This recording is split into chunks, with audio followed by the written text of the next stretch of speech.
আসসালামু আলাইকুম ওয়া রাহমাতুল্লাহ। আজকের এই দিনী বৈঠকে বক্তব্যের বিষয় সাধারণ দান, যা আমরা অবগত হলাম। দান একটি ইবাদত, যা ইবাদতের জগতে গুরুত্বপূর্ণ, শক্তিশালী, ক্ষমতাধর ইবাদত।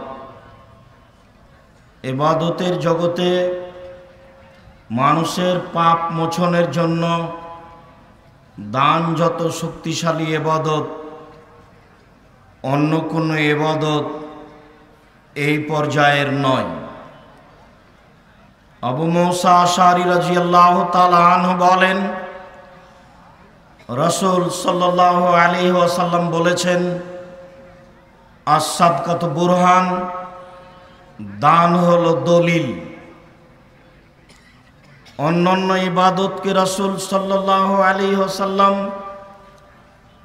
দলিল হিসাবে পেশ করেননি, যার কারণে আমরা সাধারণত বলে থাকি, এই জমি আমার, তার প্রমাণ হচ্ছে আমার কাছে দলিল আছে। এই বাড়ি আমার, তার প্রমাণ হচ্ছে আমার কাছে দলিল আছে। আমরা বিচারের মাঠে জান্নাত লাভ করতে পারবো, তার প্রমাণ আমাদের কাছে দান। এ কথায় রাসূল সাল্লাল্লাহু আলাইহি সাল্লাম বলেন, আস-সাদকাতু বুরহান, দান হলো দলিল।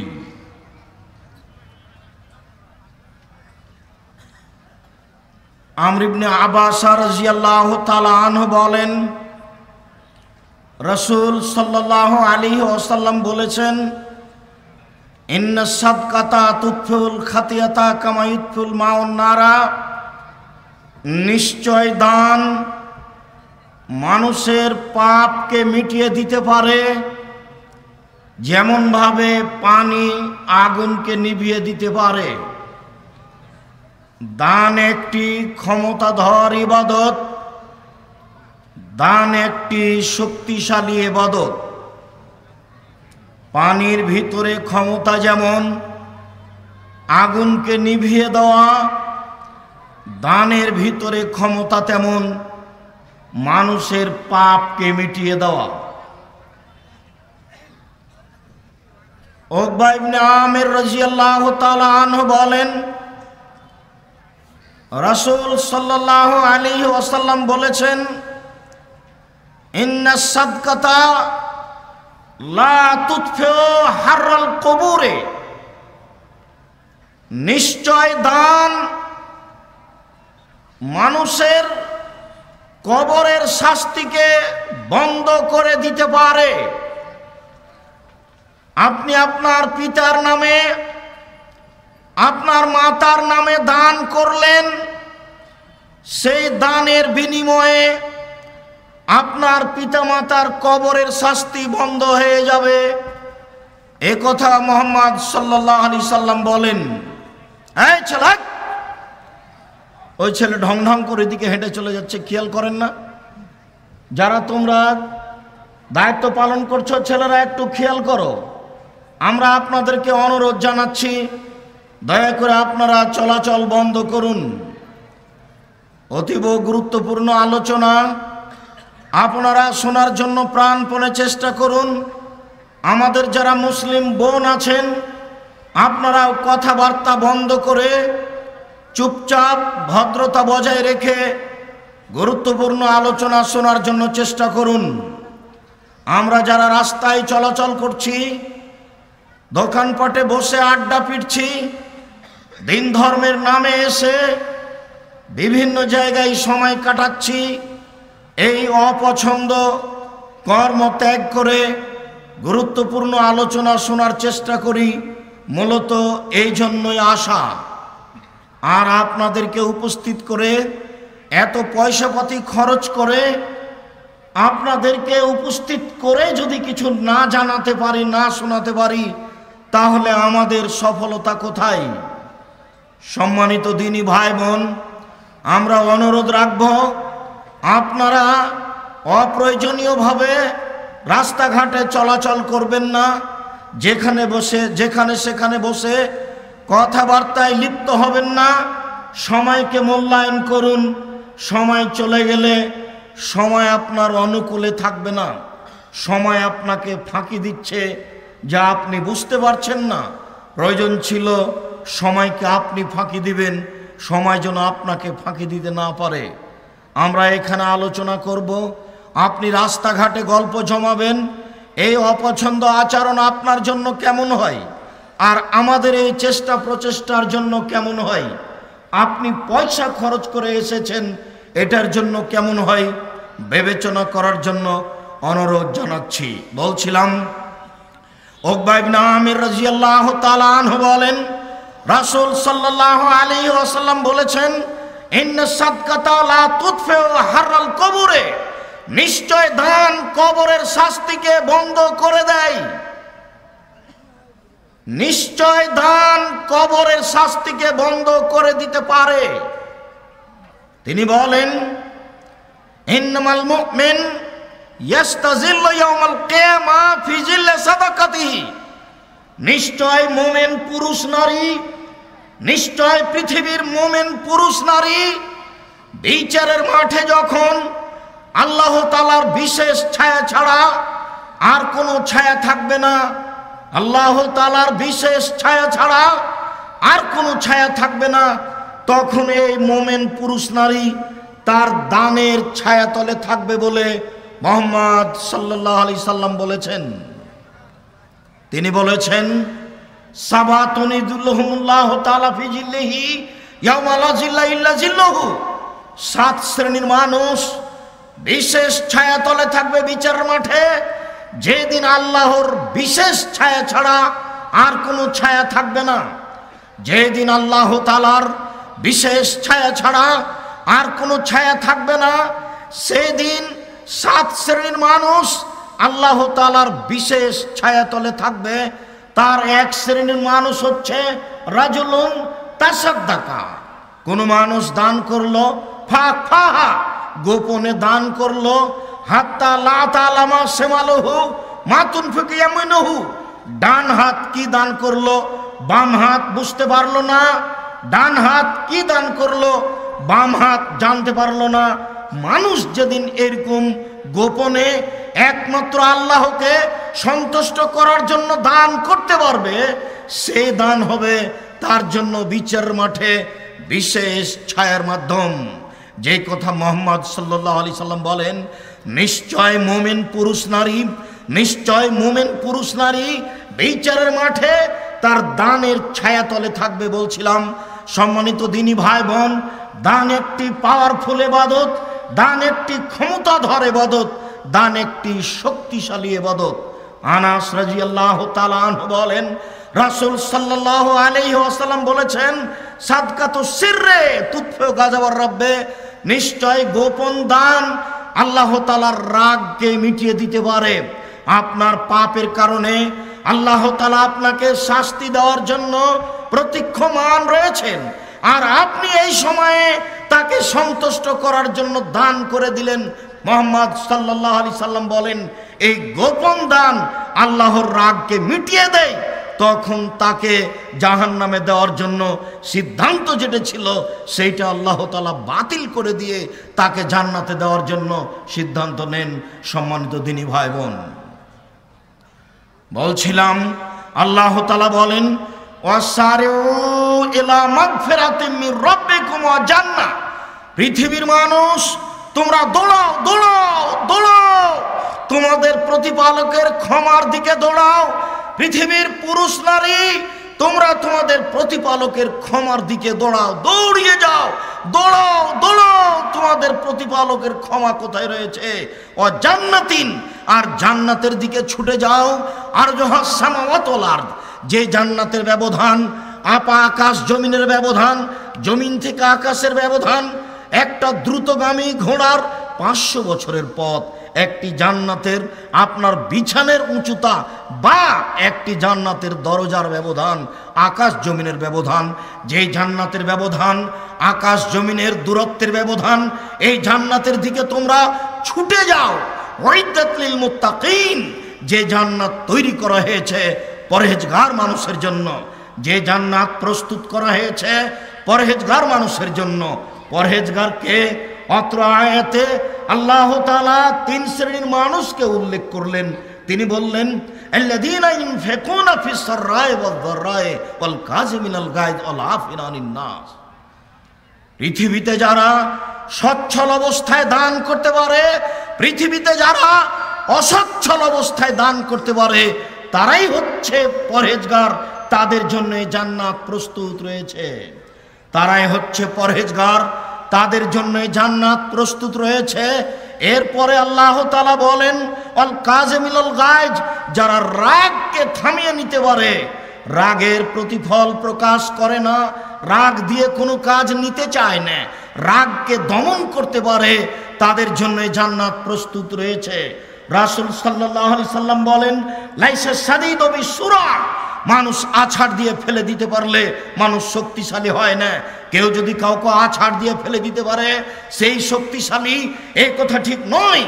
শাদীদ আল্লাযী ইয়ামলিকু নাফসাহু ইনদাল গাযাবে, সেই মূলত শক্তিশালী যে ব্যক্তি রাগের সময় নিজেকে দমন করতে পারে, রাগের সময় যে নিজেকে ধরে রাখতে পারে, রাগ বাস্তবায়ন করে না, সেই হচ্ছে মূলত শক্তিশালী। তারপরে আল্লাহ তাআলা বলেন, যে মানুষকে ক্ষমা করতে পারে, মানুষের ভুল ত্রুটি হতে পারে, এটাই স্বাভাবিক, যে মানুষকে ক্ষমা করতে পারে সেই হচ্ছে পরহেজগার, তার জন্য জান্নাত প্রস্তুত রয়েছে। আবু হুরায়রা রাদিয়াল্লাহু তাআলা আনহু বলেন, রাসূল সাল্লাল্লাহু আলাইহি সাল্লাম বলেছেন, মা নাকাসাত সাদকাতুন মিন মালিন, দান করলে মানুষের পয়সা কমে না, দান করলে মানুষের পয়সা কমে না।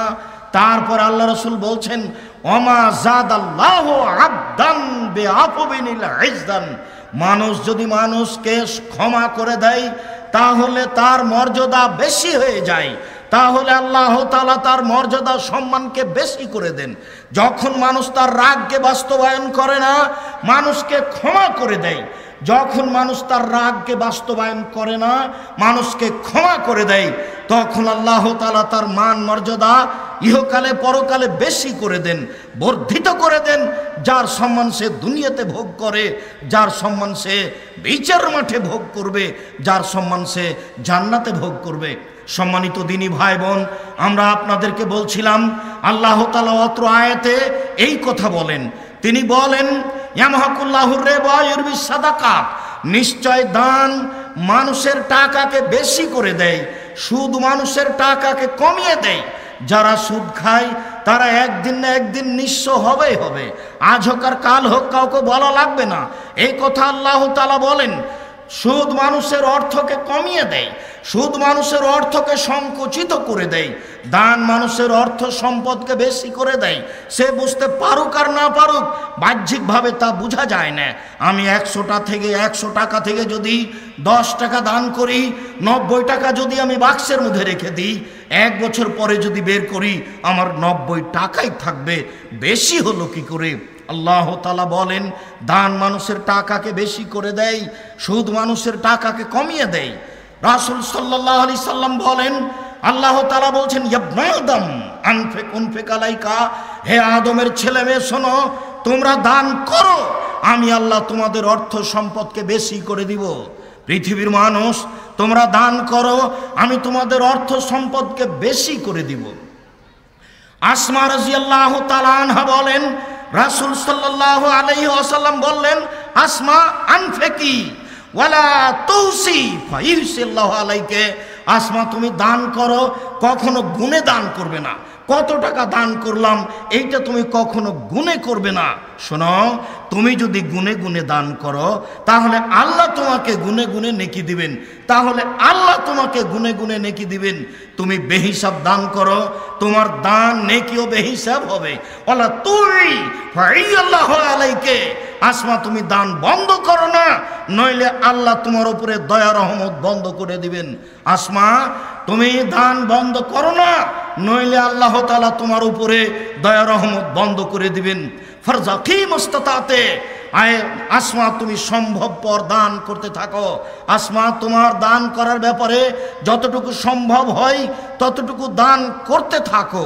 আবু হুরায়রা রাদিয়াল্লাহু তাআলা আনহু বলেন, রাসূল সাল্লাল্লাহু আলাইহি সাল্লাম বলেছেন, ইন তাফজলিল ফাজলা খায়রুল লাক, তুমি যেটা খাচ্ছ ওখান থেকে যেটা তোমার বেশি, যেটা তোমার বাড়িতে আছে সেইটা যদি তুমি দান করে দাও তাহলে তোমার জন্য ভালো হবে।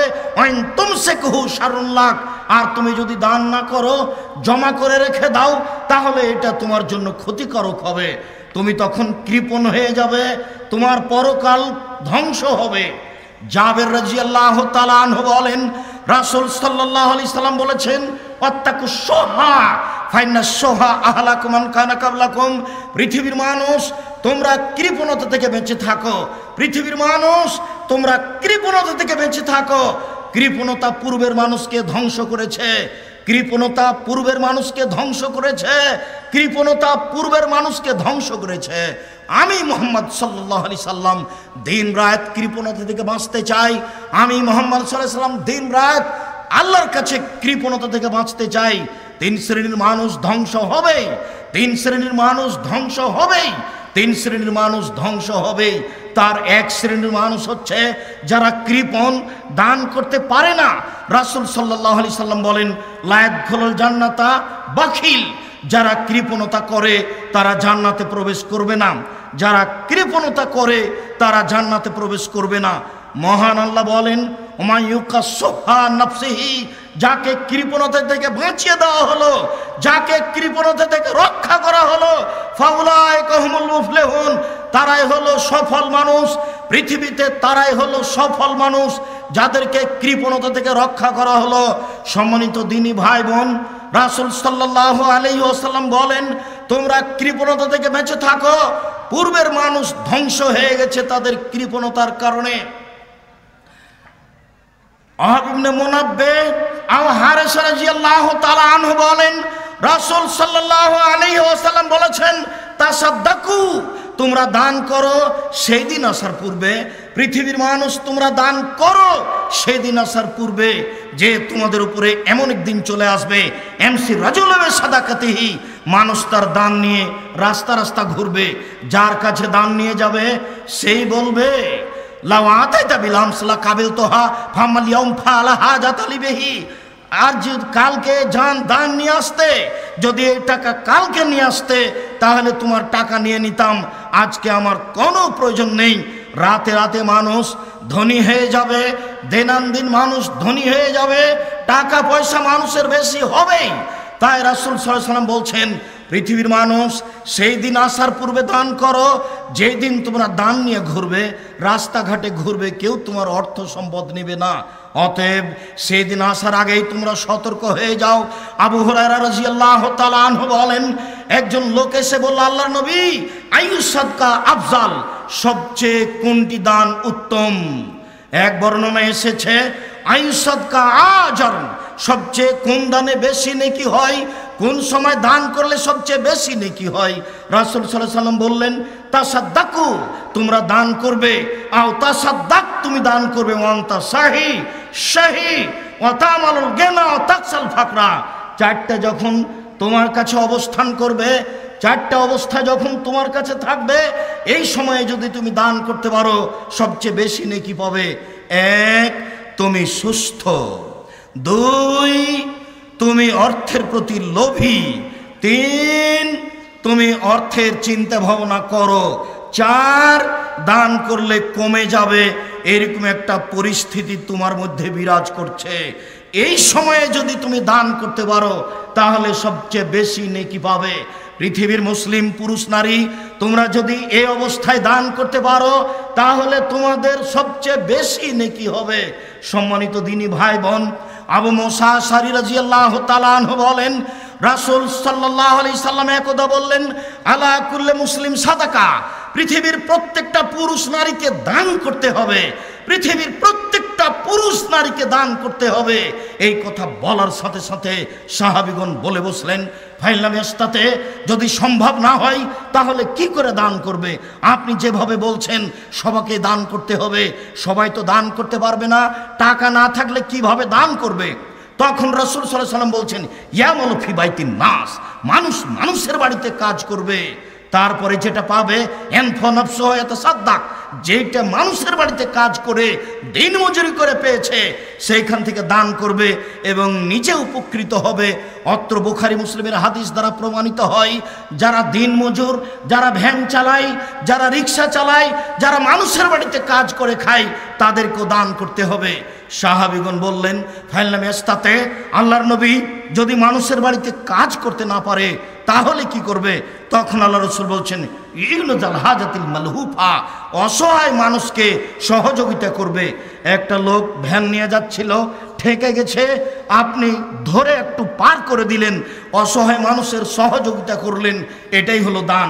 সাহাবীগণ বললেন, ফাইলাম ইস্তাতে, আল্লাহর নবী এটাও যদি না পারে তাহলে কি করবে?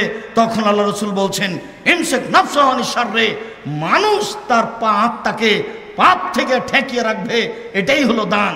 মানুষ তার আত্মাকে পাপ থেকে ঠেকিয়ে রাখবে, এটাই হলো দান। আবু যার গেফারি রাদিয়াল্লাহু তাআলা আনহু বলেন, রাসূল সাল্লাল্লাহু আলাইহি ওয়াসাল্লাম বলেছেন, পৃথিবীর মানুষ মনে রেখো, ইন্না বিকুল্লি তাসবিহাতিন সাদাকা, নিশ্চয় সুবহানাল্লাহ বললে দানের নেকি হয়, অবে তাকুল্লি তাহমিদাতিন সাদাকা, আলহামদুলিল্লাহ বললে দানের নেকি হয়, ওয়াকুল্লে তাহলিলাতিন সাদাকা, লা ইলাহা ইল্লাল্লাহ বললে দানের নেকি হয়, ওয়ামরিন বিল মারুফে ওয়ামরিন বিল মারুফ, ভালো কাজের আদেশ করলে সাদকার নেকি হয়, ও নাহি আনিল মুনকারে, মন্দ কাজের নিষেধ করলে সাদকার নেকি হয়। এইভাবে বলতে বলতে আল্লাহ রাসূল বলছেন, অফি বজি আহাদাকুম সাদকা, তোমাদের স্ত্রী মিলনও দানের নেকি হয়। এই পর্যন্ত বলতেই সাহাবীগণ বলে বসলেন, আল্লাহর নবী এটা কেমন কথা হলো? ইয়াতির রাজুলু শাহওয়াতাহু ওয়ালাহু ফিহা আজর, মানুষ তার স্ত্রীর কাছে যাবে আর এইটাতে নেকি হবে, এটা কেমন কথা হলো? তখন আল্লাহ রাসূল বলছেন, তোমাদের মতামত কি? এই কাজটা যদি হারাম উপায়ে হতো তাহলে পাপ হতো কি না? সাহাবীগণ বললেন, তা তো সহজ কথা, হারাম উপায়ে হলে তো পাপ হবেই। তখন রাসূল সাল্লাল্লাহু আলাইহি ওয়াসাল্লাম বললেন, যা হারাম উপায়ে হলে পাপ হয় তা হালাল উপায়ে হলে নেকি হবে। বুখারী মুসলিম। সম্মানিত দিনী ভাই বোন, আমি আপনাদেরকে দান করার জন্য অনুরোধ জানিয়ে বলতে যাচ্ছি, আবু হুরায়রা রাদিয়াল্লাহু তাআলা আনহু বলেন, রাসূল সাল্লাল্লাহু আলাইহি সাল্লাম বলেছেন, মা মিন ইয়াউমিন ইসবুহুল ইবাদু ফিহি, প্রত্যেক দিন সকালে যেখানে আদম সন্তান সকাল করে, প্রত্যেক দিন সকালে আকাশ থেকে দুইজন ফেরেশতা নেমে আসেন। প্রত্যেক দিন সকালে আকাশ থেকে দুইজন ফেরেশতা নেমে আসেন।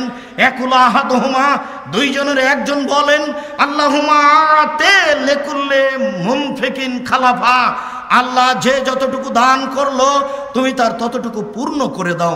আল্লাহ যে যতটুকু দান করলো তুমি তার ততটুকু পূর্ণ করে দাও। ওয়াকুল আখার, অপরজন বলেন, আল্লাহুম্মা আতে লিকুল্লি মুমসিকিন তালাফা, যে যতটুকু দান করলো না তুমি তার ততটুকু ক্ষতি করে দাও। যে যতটুকু দান করলো না তুমি তার ততটুকু ক্ষতি করে দাও। রাসূল সাল্লাল্লাহু আলাইহি সাল্লাম বলেন, আদম সন্তান বলে আমার সম্পদ, আমার সম্পদ। তার সম্পদ মূলত তিন ভাগে বিভক্ত।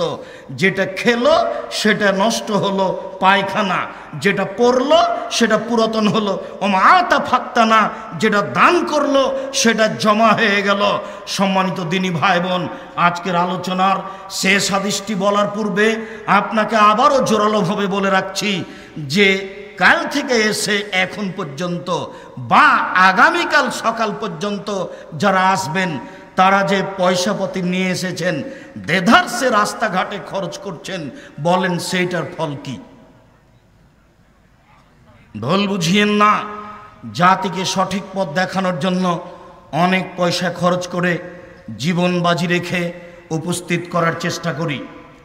জাতির বিবেকের উপরে কোনো দল মাযহাবের কথা পেশ করতে চায় না, শুধুমাত্র কোরআন এবং সহিহ হাদিসের কথা পেশ করতে চাই।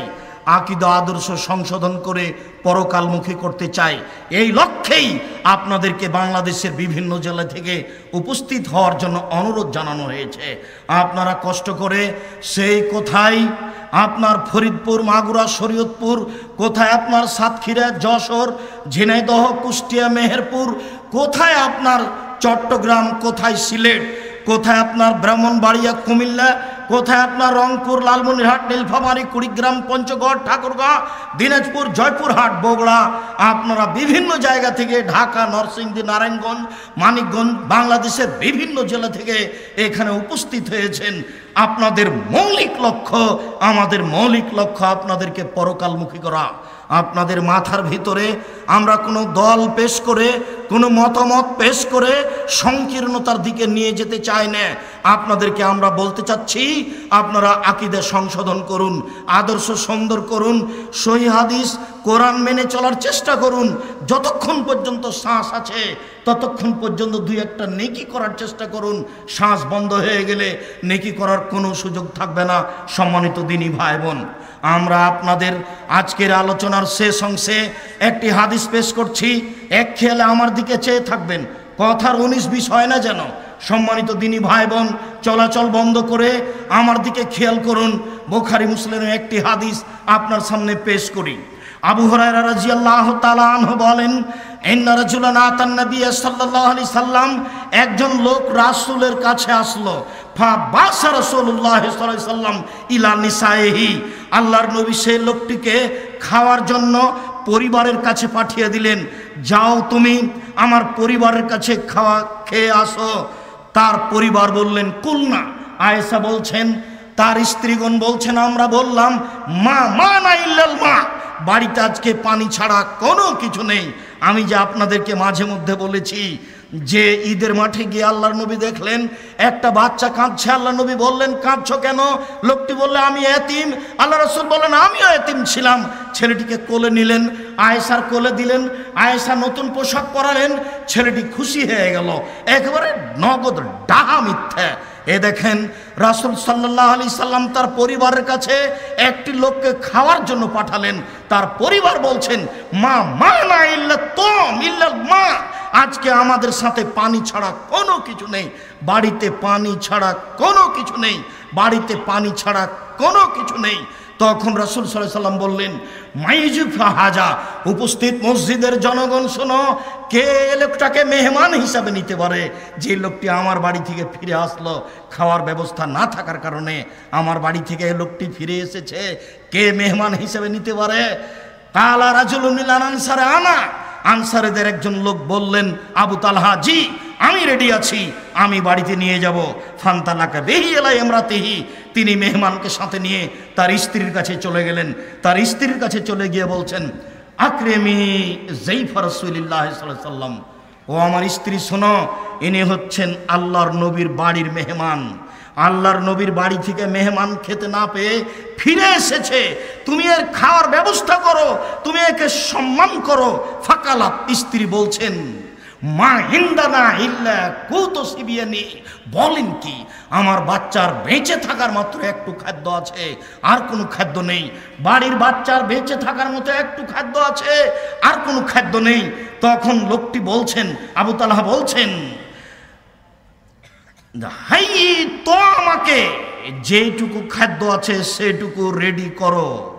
ওয়াসবেহি সেরা যাকে, তুমি তোমার বাতি ল্যাম্প জ্বালাও। ওয়া নাবেবি সিবিয়ানাকে, তুমি তোমার বাচ্চাদেরকে ঘুমিয়ে দাও। এ যা আরাদু, আশা, যখন তারা রাত্রে খেতে চাইবে, যখন রাত্রে খেতে চাইবে তখন তুমি বাচ্চাদেরকে ঘুমিয়ে দিবে। ফা হাইয়াত তোয়ামাহা, তিনি তার খাদ্য রেডি করা আরম্ভ করলেন। ওয়াসবাহাত সেরা যাহা, তিনি তার ল্যাম্প জ্বালালেন। ওয়া নাওয়ামাত সিবিয়ানাহা, তিনি তার বাচ্চাদেরকে ঘুমিয়ে দিলেন। সুম্মা কামাত, তারপর তিনি দাঁড়ালেন। কান্নাহা তুসলেহ সেরা যাহা, মনে হচ্ছে যেন তিনি দাঁড়িয়ে এটা ল্যাম্পটা ঠিক করতে যাচ্ছেন, মনে হচ্ছে যেন তিনি দাঁড়িয়ে ল্যাম্পটা ঠিক করতে যাচ্ছেন। ফাত হো, তিনি ঠিক করতে গিয়ে কৌশলে ল্যাম্পটা নিভিয়ে দিলেন, অন্ধকার হয়ে গেল।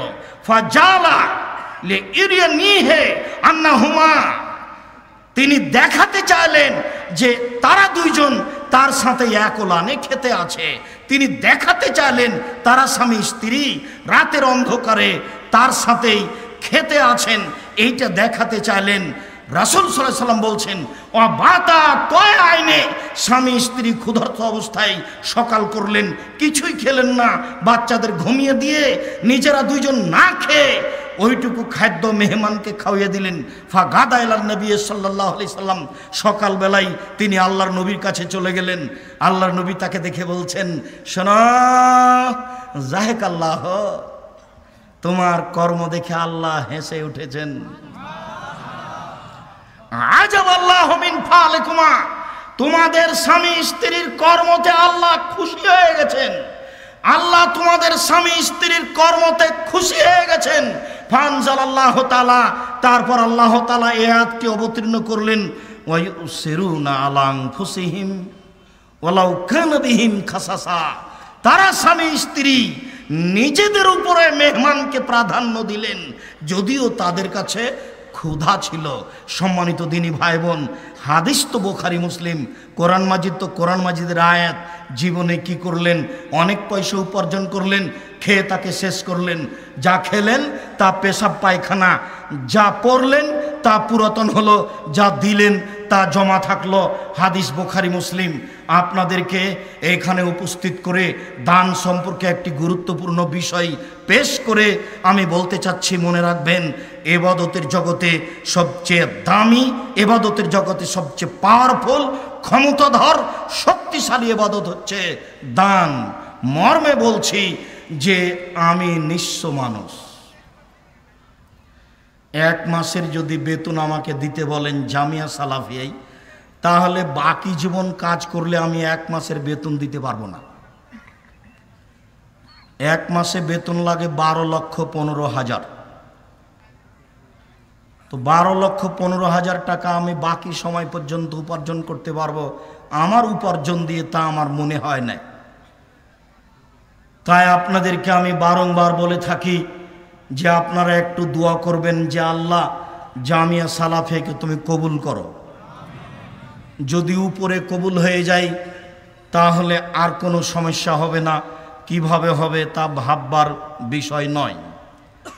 2016 সালের 16 জুলাই রোজ শনিবার সকাল 8টার সময় বুখারীর দার্স দিয়ে এই জামিয়া সালাফিয়া ডাঙ্গিপাড়া পবা রাজশাহী চালু হয়েছে। এখন প্রায় 16 থেকে 18 থেকে 20 বিঘা জমির ওপরে এই প্রতিষ্ঠান। আগামীকাল সকালে ঘুরে ঘুরে দেখবেন বাংলাদেশে আহলে হাদিসের সবচেয়ে বড় মসজিদ জামিয়া সালাফিয়ার বাইতুল হাম জামে মসজিদ। কিভাবে হয় তা আমি জানি না, তবে বিদেশি পয়সা দেওয়া হয় না, এ কথাই চূড়ান্ত। দু একজন আমাকে বলেছেন যে সৌদি আরব কুয়েতে একটু দরখাস্ত করলেই তো এই মসজিদের ব্যবস্থা করা হয়। তা আমি বলছি, বলেন কি, তারা এত বড় মসজিদ করার সাহস করতে পারে? 10 লক্ষ টাকা দিলে 14 বার ছবি যাবে, ছবি চাইবে, ফটো চাইবে। 50,000 টাকা দিলে 100 বার ছবি দিতে হবে। তারা এত বড় কাজ করতে পারবে না। এ দেশের জনগণ এই মসজিদ তৈরি করবে ইনশাল্লাহ, তোমরা দেখে নেবে। আমি তাকে বললাম, যার ফল আপনারা দেখতে পাচ্ছেন, বাইতুল হাম জামে মসজিদ। সম্মানিত দিনী ভাই বোন, এখানে 1400 ছেলে মেয়ে পড়াশোনা করে, এখন তারা এই জামিয়ায় অবস্থান করছেন। এখানে 36 জন 37 জন শিক্ষক আছেন, 19 জন শিক্ষিকা আছেন, 24 জন কর্মচারী আছে। অনুরূপী রূপগঞ্জ, নারায়ণগঞ্জ, ঢাকায় আছে, তবে এখানকার তুলনায় সেখানে কম আছে। সম্মানিত দিনী ভাই বোন, আপনাদেরকে একবার উপস্থিত করে আমরা আমাদের আবেগটি, আমাদের পরিকল্পনাটি আপনাদের সামনে পেশ করতে চাই। আমাদের এই সম্মেলনে খরচ হয় সাধারণত গত বছরের হিসেবে 12,40,000 টাকা খরচ হয়েছে। সব আপনাদের এই জামিয়া সালাফিয়া প্রতিষ্ঠান খরচ করে। যদি সবই প্রতিষ্ঠানকে খরচ করতে হয় তাহলে প্রতিষ্ঠান ক্ষতিগ্রস্ত হবে। মর্মে আমি আপনাদেরকে আন্তরিকভাবে অনুরোধ জানাই, সম্মানিত দিনী ভাই বোন, আপনারা যারা অর্থ সম্পদ জামিয়াকে অন্তর থেকে ভালোবাসেন, বেশি দান করতে যাচ্ছেন, নেবরাস অফিসের পিছনেই আপনার অফিসে গিয়ে দান করেন, রসিদ নেবেন। ঢুকতে দেখবেন হাতের বামে মনে হয় তারা অপেক্ষা করছে, সেখানে আপনারা দান করবেন। আমি আপনাদেরকে বৈঠকি দান করার অনুরোধ রেখে ছেলেরা আপনাদের কাছে যাচ্ছে, কোনো দিনী ভাই, কোনো দিনী বোন এই বৈঠকি দান থেকে বিরত থাকবেন না। সকল দিনী ভাই বোনকে আমি আন্তরিকভাবে দান করার জন্য অনুরোধ জানাচ্ছি। আমি আমার পক্ষ থেকে অল্প কিছু আপনাদের বৈঠকি দানে দিলাম। যারা এখানে উপস্থিত আছেন মঞ্চে, তারাও এ দানে অংশগ্রহণ করবেন। সকল দিনী ভাই বোনকে দান করার আন্তরিকভাবে অনুরোধ জানিয়ে কেউ বঞ্চিত হবেন না। ওই হাদিসটাকে মানতে গিয়ে যে যতটুকু দিল সে ততটুকু পাবে, যে যতটুকু দিল না সে ততটুকু ক্ষতিগ্রস্ত হবে। যা খাবেন তা নষ্ট হবে, যা দিবেন তা জমা থাকবে। যেইটুকু না খেলে চলবে না সেইটুকু শুক্রবার সকাল পর্যন্ত রাখবেন, বাকি জামিয়া সালাফিয়ার খাতে দিয়ে যাবেন, আপনার জন্য ভালো হবে। সম্মানিত দিনী ভাই বোন, আগামীকাল সকাল 9টা থেকে নিয়ে 12টা পর্যন্ত এখানে ছেলেদের প্রাইজ দেওয়া হবে এবং মাসিকাল ইতেসাম পত্রিকা নিয়ে আর জামিয়া সালাফিয়ার আপনার দাওয়াতি প্রোগ্রাম নিয়ে এখানে আলোচনা হবে। জামিয়া সালাফিয়ার দাওয়াত কিভাবে হবে, দাওয়াতি প্রোগ্রামের আলোচনা হবে আর মাসিকাল ইতেসামের আলোচনা হবে। সাথে সাথে আপনাদের বাচ্চাদের বাৎসরিক অনুষ্ঠানের বাৎসরিক ফলাফল পেশ করা হবে। সম্মানিত দিনী ভাই বোন, আর আগামীকাল তো আমাদের ধারাবাহিকভাবে আলোচনা আছেই। আজকে এই বিশাল জনসভায় আমি আন্তরিকভাবে আল্লাহকে বলছি, আল্লাহ তুমি এত মানুষ দেশের বিভিন্ন প্রান্ত থেকে উপস্থিত করেছ, তুমি তাদের অন্তরকে খুলে দাও, সবাই যেন মুক্ত হস্তে দান করতে পারে। আমি আমাদের পক্ষ থেকে সকল দিনী ভাই বোনের জন্য আন্তরিকভাবে দোয়া করছি, আল্লাহ তুমি তাদের অর্থ সম্পদ বেশি করে দাও। আল্লাহুম্মা সাল্লি আলাইহি আল্লাহুম্মা বারিক আলাইহি। আপনারা স্ব স্ব স্থানে অবস্থান করবেন। আর একটা কাজ কোনো সময় ভুলবেন না, মাসিক আল ইতেসাম পত্রিকা, অন্যান্য বই পুস্তক নেবেন, সাথে সাথে মাসিক আল ইতেসাম পত্রিকাকে স্মরণ করবেন। বুখারীর ব্যাখ্যা আব্দুল্লাহর লিখা মিন্নাতুল বারি, এই বইটিকেও স্মরণ করবেন। আমি আপনাদের সকল দিনী ভাই বোনকে মাসিক আল ইতেসামের এজেন্ট হওয়ার অনুরোধ রেখে, মাসিক আল ইতেসাম সংগ্রহ করার অনুরোধ রেখে সকল দিনী ভাই বোনকে যতটুকু সম্ভব, কেউ বঞ্চিত হবেন না, সকলকে দান করার অনুরোধ রেখে যারা আমার দিনী বোন আছেন, আমাদের মেয়েরা আছে, আপনাদের কাছে উপস্থিত হবে। সকল দিনী ভাই বোনকে আমরা আন্তরিকভাবে দান করার জন্য অনুরোধ জানাচ্ছি। আল্লাহ, এই রাতে তোমার দরবারে আমরা বলছি, যারা জামিয়া সালাফিয়া দান করে তুমি তাদের অর্থ সম্পদে বরকত দান করো, তুমি তাদের রুজি রোজগারে বরকত দান করো। যারা এই বাইতুল হাম জামে মসজিদে দান করে তুমি তাদেরকে নিরাপদে রাখো, তুমি তাদেরকে হেফাজত করো, তুমি তাদের যারা চলে গেছে আত্মীয় স্বজন কবরে, তুমি তাদের কবরের শাস্তিকে মাফ করে দাও। তুমি যেভাবে তোমার নবী যেভাবে বলেছেন দান করলে কবরের শাস্তি বন্ধ হয়ে যায়, এইটা তুমি বাস্তবায়ন করো, তুমি সর্বশক্তিমান। সকল দিনী ভাই বোনের সার্বিক কল্যাণ কামনা করে সকল দিনী ভাই বোনকে দান করার অনুরোধ রেখে আজকের মতো আমি আমার আলোচনা এখানে শেষ করলাম। সুবহানাকা আল্লাহুম্মা ওয়া বিহামদিকা আশহাদু আল্লা ইলাহা ইল্লা আনতা আস্তাগফিরুকা ওয়া আতুবু ইলাইক। সম্মানিত দিনী ভাই বোন, আমি আপনাদেরকে রাসূল সাল্লাল্লাহু আলাইহি সাল্লামের বলা কথাটি বলছি। আল্লাহ রাসূল যখন মানুষ তার হাতে দান করতেন তখন বলতেন আল্লাহুম্মা সাল্লি আলাইহি আল্লাহুম্মা বারিক আলাইহি। আল্লাহ তুমি তার অর্থ সম্পদে বরকত দান করো, আল্লাহ তুমি তার অর্থ সম্পদকে বেশি করে দাও। আল্লাহ তাআলা বলছেন, মুহাম্মদ মানুষ যখন দান করে তুমি তাদের জন্য বরকতের অর্থ সম্পদের দান করো, তোমার কথাই তাদের অর্থ সম্পদে বরকত হবে। আমি আপনাদের দিনী ভাই হিসাবে, সাধারণ খাদেম হিসাবে আন্তরিকভাবে অনুরোধ জানাচ্ছি, সকলে দান করুন। আমরা খাকসার সাধারণ মানুষ, আল্লাহর দরবারে পেশ করি, আল্লাহ যে যতটুকু দান করছে তুমি তার ততটুকু পূর্ণ করে দাও। আল্লাহ, তাদের আত্মীয় স্বজন যারা কবরে চলে গেছে, তুমি তাদের কবরের শাস্তিকে মাফ করে দাও।